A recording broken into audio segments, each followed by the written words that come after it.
هل لك سر عند الله بينك أنت وبين الله؟ هل لك صدقات تخفى لا يعلمها إلا الله؟ Puis la colonisation, les pseudo-indépendances, les dictatures et les monarchies totalitaires vassales dont certaines continuent jusqu'à ce jour, l'assassinat des leaders patriotes et nationalistes africains, la démocratie qui n'existe que lorsqu'elle sert à leurs intérêts égoïstes et qui ne fait qu'accroître la dépendance à l'aide internationale des pays africains pourtant plus riches. Et enfin, le terrorisme qui apparaît toujours dans les zones à forte concentration en matières premières, afin d'empêcher le développement de l'Afrique et l'amélioration des conditions de vie de ces populations. Car tous les moyens sont bons pour prendre le contrôle du continent africain et de ses fabuleuses richesses au détriment des intérêts de ces populations. Si vous avez de la chance, ils vous autoriseront à vendre vos matières premières. Si vous avez de la chance. Mais là encore, c'est à eux qu'il appartiendra de vous dire, de vous indiquer les moments de la vente, de vous indiquer les prix de vente, de fixer les prix et même de vous indiquer l'acheteur.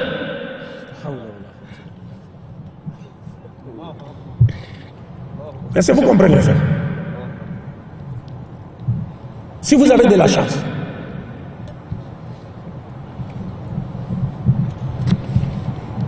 Maintenant, rappelez-vous que dans les tentatives de définition par les Nations Unies et par l'Union européenne du terme terrorisme qui nous a été lu par le docteur Maïga, il a été dit qu'un acte terroriste est aussi tout acte visant à intimider ou à contraindre indûment un gouvernement à accomplir ou à s'abstenir d'accomplir un acte quelconque.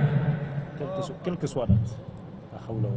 C'est-à-dire, si un gouvernement veut faire quelque chose, on les menace, on les contraint de ne pas accomplir, faire cela.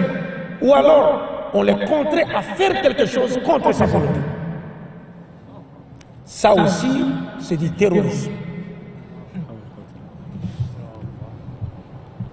Aujourd'hui, les autorités maliennes sont résolues à pacifier leur pays avec l'aide des partenaires plus confiants et sérieux devant leur permettre d'obtenir des résultats sérieux. Car les partenaires A n'a rien fait pour restaurer ou pacifier leur pays. Et à la différence du partenaire A, les partenaires B voudraient non seulement garantir la restructuration de l'État et d'une armée forte, capable de défendre ses frontières dans l'avenir, mais aussi un partenaire qui voudrait des marchés gagnant-gagnant en Afrique et traiter les Africains d'égal à égal. Pendant ce temps, le partenaire A, qui a échoué dans sa mission, s'acharne à se comporter en néocolonialiste en considérant l'Afrique comme un butin de guerre ou en continuant à piller impunément ses ressources naturelles.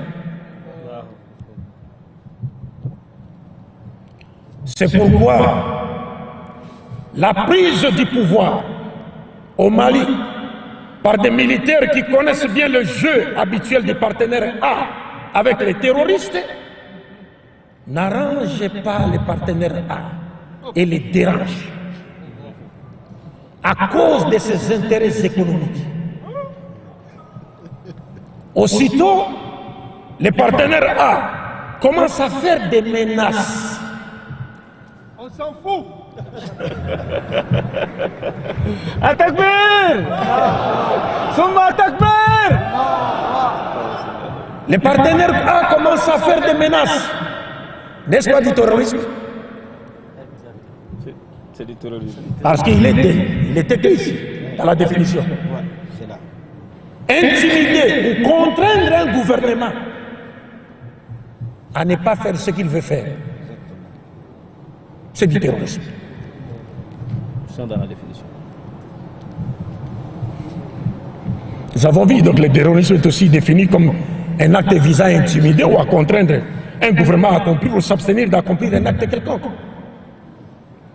Or, si la vérité essentielle de la démocratie est que chaque nation détermine son propre destin, pourquoi diaboliser un partenaire sérieux qui voudrait aider un peuple à obtenir militairement des résultats sérieux là où vous avez échoué? Pourquoi?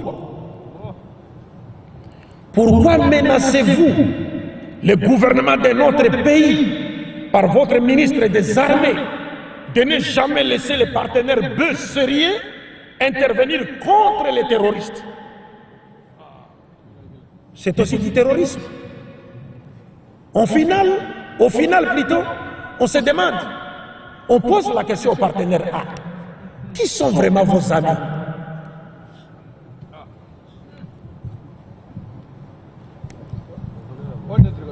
Qui sont vraiment les amis du partenaire A?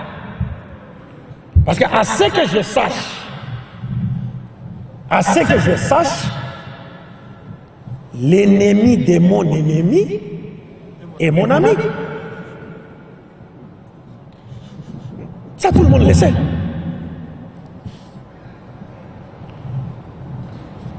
Donc, si les terroristes sont les ennemis du partenaire A, alors le partenaire B du Mali doit être leur ami.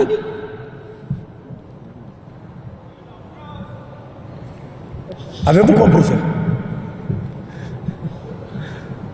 Si les djihadistes et terroristes sont les ennemis du partenaire A, alors le partenaire B qui est venu aider le Mali contre les terroristes doit être considéré comme étant leur ami. Parce que l'ennemi de mon ennemi est mon ami.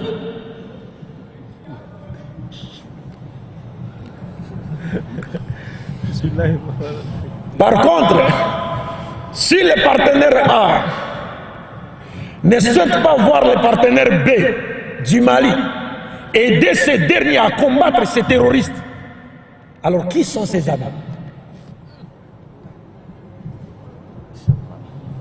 Qui sont ces amis?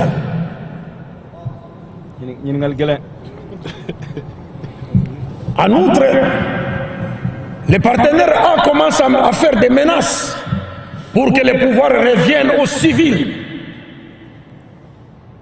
qui gouverneront sans sécuriser le pays comme dans le passé. Et cela sous les regards impuissants et complices du partenaire A.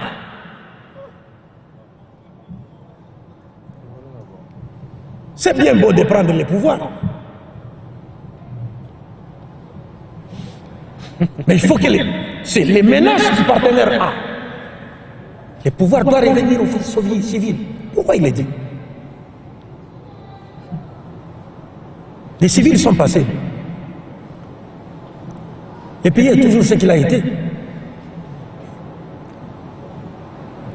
Maintenant, il veut que le pouvoir, nous on ne refuse pas. Qu'on ne me dise pas, non, vous n'êtes pas malien. Non, moi je ne parle pas en tant que malien, je parle en tant que musulman africain. Takbir! Takbir! Alors, donc ils font des menaces. Donc il faut que le pouvoir revienne aux civils. Donc, des civils et élites locales qui continueront à jouer le rôle qu'avaient autrefois les troupes indigènes coloniales. C'est-à-dire qu'ils seront toujours au service de la recolonisation et du pillage systématique des richesses de leur propre continent, pourvu que les maîtres néocolonialistes leur jettent quelques miettes. Je ne dis pas que ce sont tous les civils, ils ne sont pas tous pareils. Mais la majorité, c'est comme ça. Mais entre nous, franchement, je veux bien qu'il y ait la tenue des élections au Mali. Je veux bien.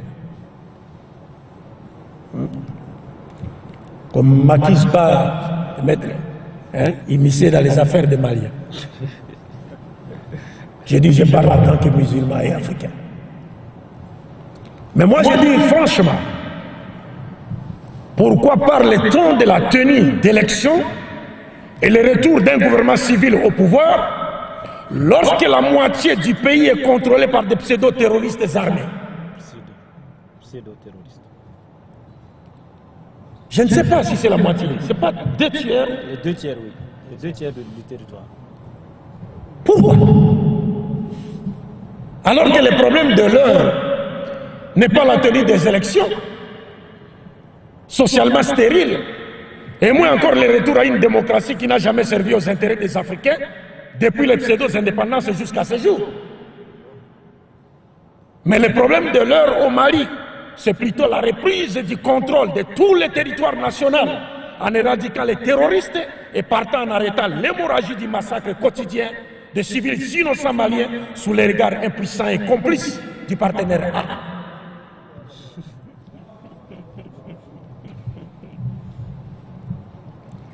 Mes chers frères et sœurs, personnellement, je pense qu'une nouvelle ère est en train de s'ouvrir, dans laquelle les Africains peuvent retrouver leur honneur en choisissant des partenaires sérieux dont les investissements seront pour les pays africains beaucoup plus utiles et avantageux. Atakbir! Summa Atakbir! Et cela, pourvu que nous soyons décidés à faire un premier pas, et Dieu fera le reste. Car dans la sourate 13, verset 11 du Saint-Coran, Dieu dit « Inna Allah la yughayyiru ma bi qawmin hatta yughayyiru ma bi anfusihim » En vérité, Allah ne change point l'état d'un peuple tant que les individus qui le composent ne changent pas ce qui est en eux-mêmes. Et ça, ce n'est pas seulement sur le plan spirituel ou vertical, mais aussi sur le plan temporel et horizontal, pourvu que la cause que nous défendons soit juste aux yeux de Dieu. Traduction. Je n'ai pas fini. Ok, d'accord. En vérité, il est impératif que les Africains prennent conscience de la nécessité de se débarrasser pacifiquement des anciennes puissances coloniales qui ont non seulement fait de notre continent un butin de guerre, mais qui refusent également de changer leur politique sadique et inhumaine envers les Africains. Depuis les pseudo-indépendances jusqu'à ce jour, l'Afrique demeure le continent sous-développé dans tous les domaines, malgré son sous-sol riche en minerais stratégiques.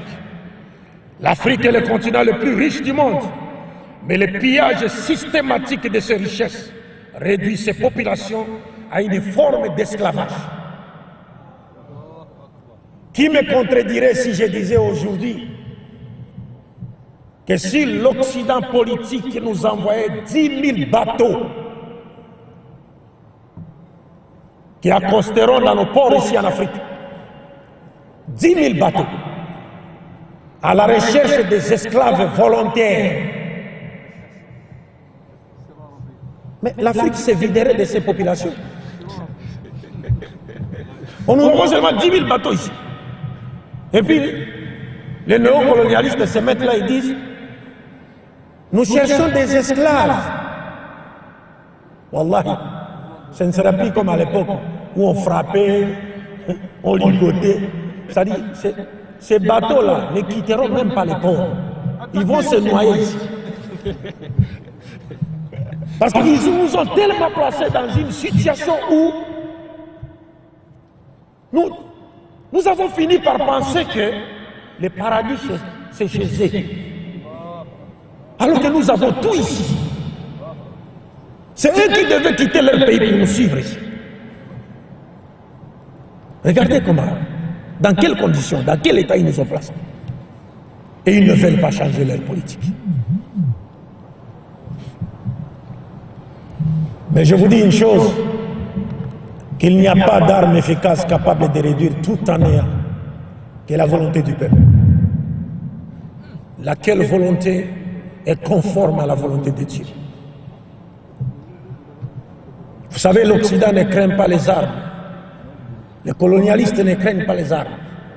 C'est eux qui en fabriquent. Mais ils craignent les soulèvements populaires motivés par une culture patriotique.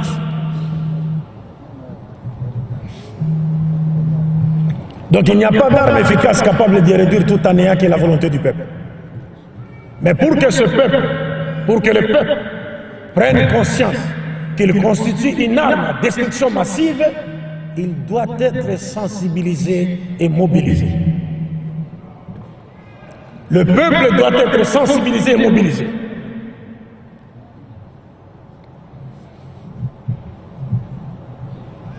C'est pourquoi le défi majeur de cette ère consiste à sensibiliser et mobiliser tous les peuples africains pour qu'ils prennent conscience de la nécessité de se libérer définitivement de ces prédateurs et de leurs complices antipatriotes qui sont dans nos rangs.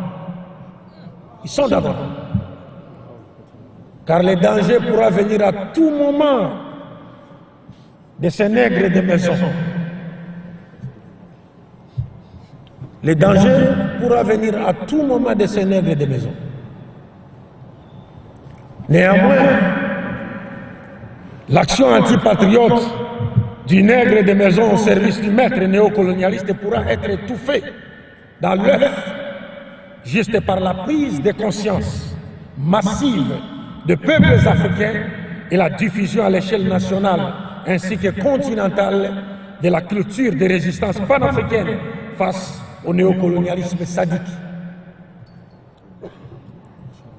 Ceci dit, tous les leaders d'opinion, dont les imams, les prêtres, les pasteurs, les artistes, musiciens et comédiens, les politiciens, les enseignants, les hommes et femmes des médias et aussi la jeunesse africaine active sur les réseaux sociaux doivent respectivement jouer leur partition afin de diffuser cette culture de la résistance panafricaine pour le renouveau de l'Afrique. Inch'Allah, j'ose croire que le Mali sera le détonateur du séisme géopolitique qui changera les données en faveur des intérêts supérieurs du continent africain. التكبير ثم التكبير.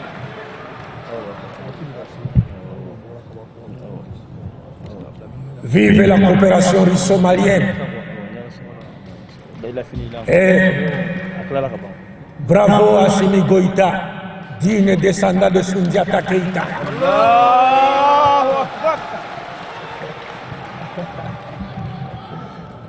Je ne cherche pas à faire plaisir à un individu, et moins encore à son excellence Assimi Goïta. Non.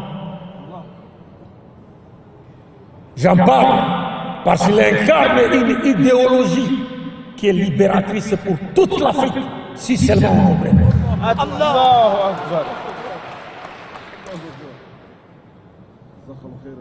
Mais si après avoir pacifié le Mali, il n'arrive pas à réaliser la justice sociale qui constitue le pilier de l'unité nationale, je solliciterai une audience au niveau de la présidence pour lui dire mes 4 vérités. Inch'Allah. Conclusion, faites la traduction.